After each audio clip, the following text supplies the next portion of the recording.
Daniel chapter 4 Introduction. The king's pride and God's sovereignty. Daniel chapter 4 is Nebuchadnezzar's personal testimony, a royal proclamation recounting the king's journey from arrogance to praise. It's a story of pride, madness, mercy, and ultimate restoration, showing how the king had to lose his mind to find his soul. Structurally, the chapter is a praise sandwich. Verses 1 to 3, testimonial praise. Verses 4 to 33, the story. And verses 34 to 37, the authentic praise. The sobering truth revealed in these two praises is the distance between the formal decree and the transformed heart. The first is merely testimonial, speaking rightly about God from the safety of the throne. The second is authentic praise, born only when the encounter becomes personal in the dust of the fields. Nebuchadnezzar's story proves that pride may cost us our crown, but a personal encounter with God restores our soul.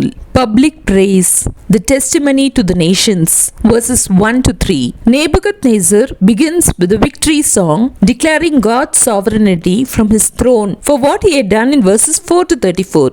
It's a polished testimony of a man who had already passed the test. The monarch's message of prosperity. In verse 1, Nebuchadnezzar begins his testimony with a proclamation of peace, seeking prosperity for others rather than the glory of himself. The pleasure of personal witness. Verse 2. Nebuchadnezzar starts by saying, I have a story to tell you, but first let me tell you how great God is. He doesn't just declare God's greatness in theory, he testifies what God had done for him personally. By calling God Most High, the king admits that God's supremacy is greater than any idol, including his own pride, acknowledging the higher power. Verse 3. How great are his signs, how mighty are his wonders. His kingdom is an eternal kingdom. His dominion endures from generation to generation. This is a formal public proclamation issued by King Nebuchadnezzar from his throne following his restoration from a period of divine judgment where he lived like a beast. The king's fall from palace to pasture. Verses 4 to 33. Here begins the flashback. Nebuchadnezzar pulls back the curtain to show us his pride, his madness, and how he lost everything. We'll see how God disrupted his comfort to save his soul. The warning in the comfort zone. Verses 4 to 5. I, Nebuchadnezzar, was at home in my palace, contented and prosperous. Blinded by his own achievements, Nebuchadnezzar believed he was the source of his success. However, God disrupted his peace with a terrifying dream. It's important to notice here that Nebuchadnezzar was not seeking God, but God was seeking him, initiating a divine rescue mission to save him from his own pride. The limits of logic when the world runs out of answers. Verses 6 and 7. Looking for a logical and mystical explanation of his vision, the king turned to the wise men and prestigious minds, the magicians, enchanters, astrologers, and diviners of his empire. But they failed. The world's wisdom had information, but not revelation. A spiritual problem cannot be solved with a secular solution. The last option, the only solution. Verses 8 and 9. The power of being called last. Not a setback, it's a setup. Verse 8. Finally, Daniel came into my presence and I told him the dream.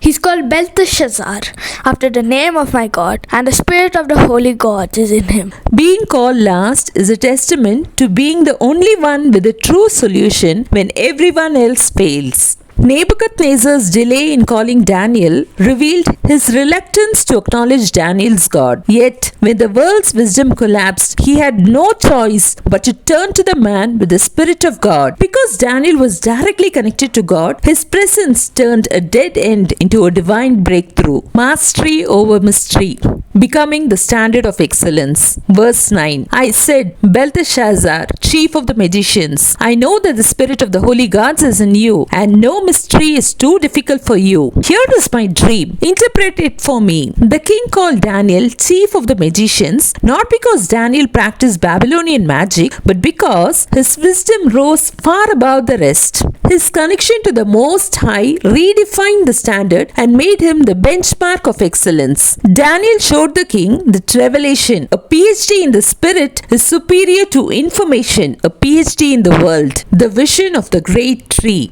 the responsibility of the highest branch, verses 10 to 12. Rooted to rise, verse 10. These are the visions I saw while lying in my bed. I looked, and there before me stood a tree in the middle of the land. Its height was enormous. Nebuchadnezzar described the vision of an enormous tree with vivid detail because it was no ordinary dream. It was a divine disturbance meant to shatter his comfort zone. Since the tree was a familiar ancient symbol of kingship, God spoke in a language the king understood to deliver a message he had ignored. When we stop listening to God's whisper, he begins speaking through wake-up calls. Living as a destination for others, verses 11-12. The tree is not only a symbol of success, it's a shadow of the king's life. It represents immense power, abundant provision, and a dominion that supports all life under its shade. Let's look through the physical description of this tree to discover the spiritual reality behind its growth. 1. The tree grew large and strong. Expansion, that is growth, must be backed by endurance, that is character strength. While Nebuchadnezzar achieved massive expansion through the size of Babylon, he lacked the endurance of character. The dream warns that growth without internal strength of humility is destined to collapse. 2. Its top touched the sky. The tree touching the sky mirrored the king at the pinnacle of his greatness. It reminds us to aim for excellence,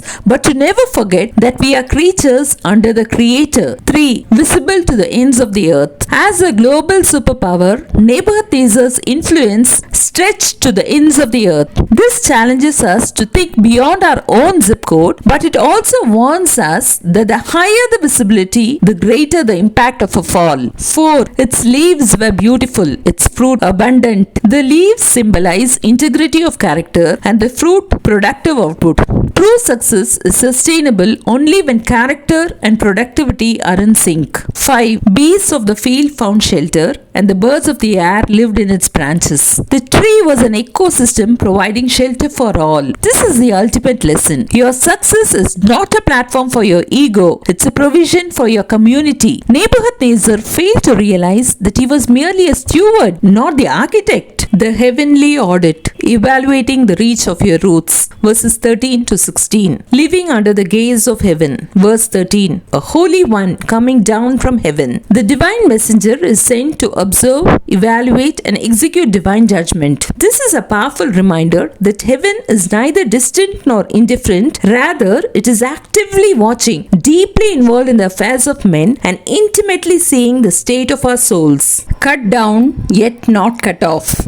Verse 14. He called in a loud voice, cut down the tree and trim off its branches. Strip off its leaves and scatter its fruit. Let the animals flee from under it and the birds from its branches. Pride invites a sudden collapse. The tree represents the peak of human greatness, reminding us that even at our highest point, we remain subject to the decree of the Almighty, bound but not destroyed. Verse 15. But let the stump and its roots, bound with iron and bronze, remain in the ground in the grass of the field. The audit of the roots occurs when God strips away external success to determine if enough humility remains to support future growth. While the world judges you by the visibility of your branches and fruits, heaven audits the roots. Even when your status is stripped and your influence scattered, God preserves the stump with bands of iron and bronze. This signifies that your potential is protected and your purpose is anchored, held in place until the season of pride ends and the season for restoration begins. Verse 15 continues, let him be drenched with the dew of heaven and let him live with the animals among the plants of the earth. This reveals that God's grace and sustenance are not tied to your status. He provides you even when you are no longer in the palace. Your environment has changed, but your God has not. 7 years to look up.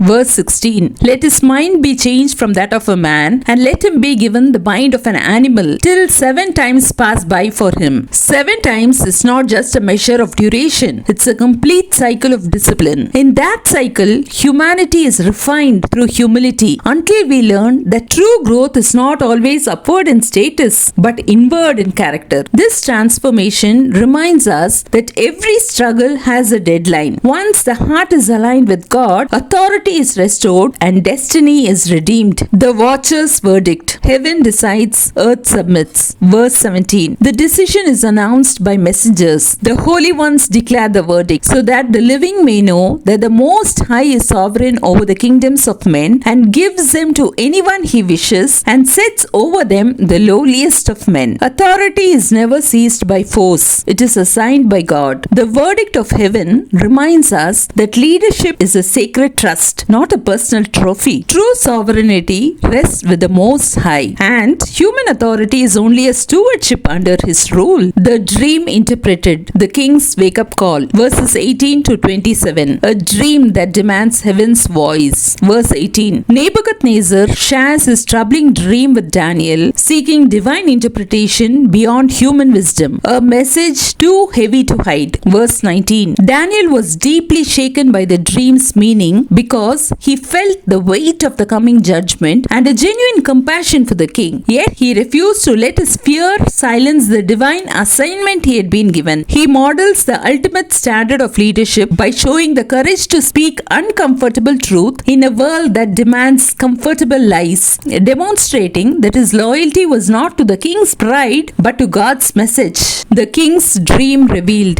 Verses 20 to 26. Daniel explains that the great tree represents Nebuchadnezzar's vast kingdom, majestic, sheltering, and fruitful. Yet pride brings a decree from heaven. The tree will be cut down, the king humbled, and his glory stripped away. But even in judgment, mercy remains. The stump and roots are preserved as a promise of restoration. This season of humbling is not the end, but God's classroom of transformation, ensuring that the moment Nebuchadnezzar bows to heaven's authority, his kingdom will be restored stronger than before. The call to immediate action. Daniel not only interprets the dream, but boldly urges the king to act. Verse 27. Therefore, O king, be pleased to accept my advice. Renounce your sins by doing what is right, and your wickedness by being kind to the oppressed. It may be that then your prosperity will continue. Daniel demonstrates immense bravery by moving from interpretation to confrontation. He reveals that transformation is not about emotion,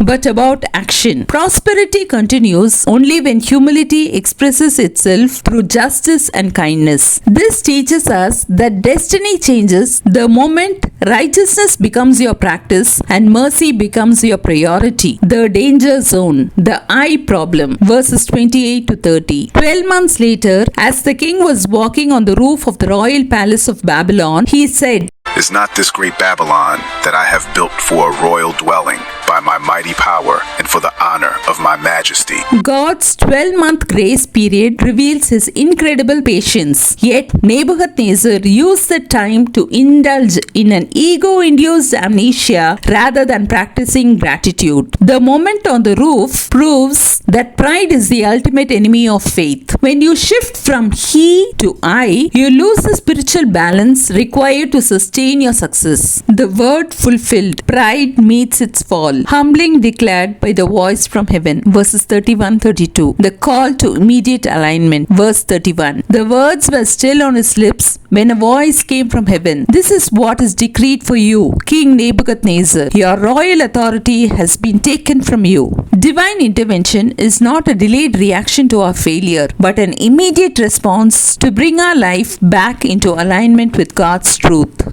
The call to immediate humbling. Verse 32. You will be driven away from people and will live with the wild animals. You will eat grass like cattle. 7 times will pass by for you until you acknowledge that the Most High is sovereign over the kingdoms of men and gives them to anyone he wishes. This vivid imagery suggests a radical loss of human dignity and rationality, illustrating how God uses humbling seasons to strip away pride so that true humility can be cultivated. Nebuchadnezzar's fall proves that without God's gift of reason, even kings become like beasts. But when pride dethrones you, humility recrowns you. Medical doctors and modern scholars who have studied the king's condition suggest he suffered from boanthropy, a rare mental disorder where a person believes they are an ox or cow and mimic their behavior.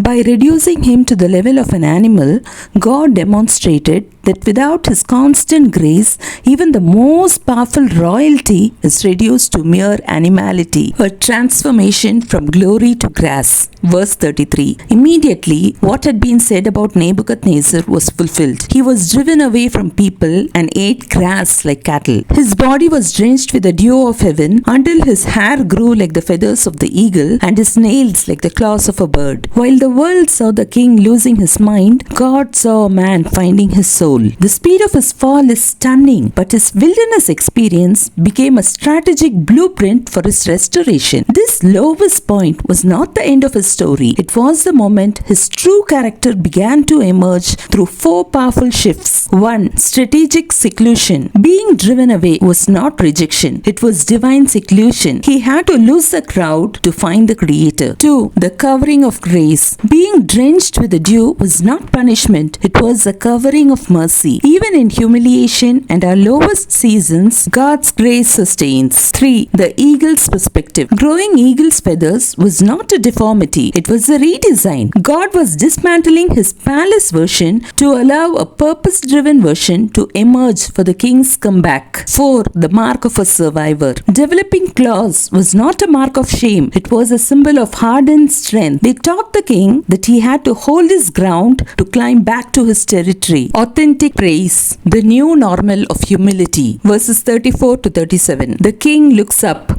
Praise begins. Verse 34. At the end of that time, I, Nebuchadnezzar, raised my eyes towards heaven, and my sanity was restored. Then I praised the Most High. I honored and glorified Him who lives forever. His dominion is an eternal dominion. His kingdom endures from generation to generation. Restoration begins the moment you stop looking at your achievements and start looking at the Almighty. Nebuchadnezzar's breakthrough was just one upward glance away. Unlike his formal proclamations in the opening verses, this is a spontaneous, authentic worship birthed on the spot, right in the wild at his lowest point. The difference is critical. His earlier praise was a formal, bureaucratic acknowledgement of a miracle, but this worship was a personal surrender and a conviction born out of brokenness. It proves that true transformation begins while you are still a stump in the struggle, not just when you are safely restored to the palace. The unstoppable hand. God does as He pleases. Verse 35. Nebuchadnezzar's surrender and acknowledgement to God's power reveals the transformative power of true humility. When you realize that no one can hinder His purpose, you stop clinging to control and start living in alignment with God's sovereignty. True humility begins when you stop asking why God and start trusting only God. Humility unlocks restoration. Verse 36. At the same time that my sanity was restored, my honor and splendor were returned to me for the glory of my kingdom. My advisors and nobles sought me out, and I was restored to my throne and became even greater than before. Look at the math of God. Restoration equals former strength plus added greatness. Upon his humility, God restored what pride had stolen and added more than he had before. The king's final word, living proof of a transformed life. Verse 37. Now I, Nebuchadnezzar, praise and exalt and glorify the King of heaven, because everything he does is right and all his ways are just. And those who walk in pride, he is able to humble. This is the king's signature on his testimony. Nebuchadnezzar ends his story not as a victim of pride's fall, but as a living witness of restoration. His final word proves that while God humbles the proud, he is even more powerful to exalt the transformed. Conclusion. Nebuchadnezzar began as a tyrant and ended as a worshipper. He didn't lose his kingdom because he was bad. He lost it because he forgot the one who gave it to him. His journey leaves us with 3 pillars of restoration. 1. Acknowledge God's sovereignty. Recognize that God alone holds the final say. No human authority is supreme. 2. Practice humility. The wilderness is a classroom where pride dies and a new perspective is born. 3. Trust God's grace. God never destroys you completely. He always preserves the hidden roots for a miraculous regrowth. So no matter how steep you fall, if you can look up, you can get up. Restoration is the new normal. Born through humility, sustained through grace, and rooted in the grace of God, who refuses to let go of you. Always remember that your greatest comeback begins with your deepest humility.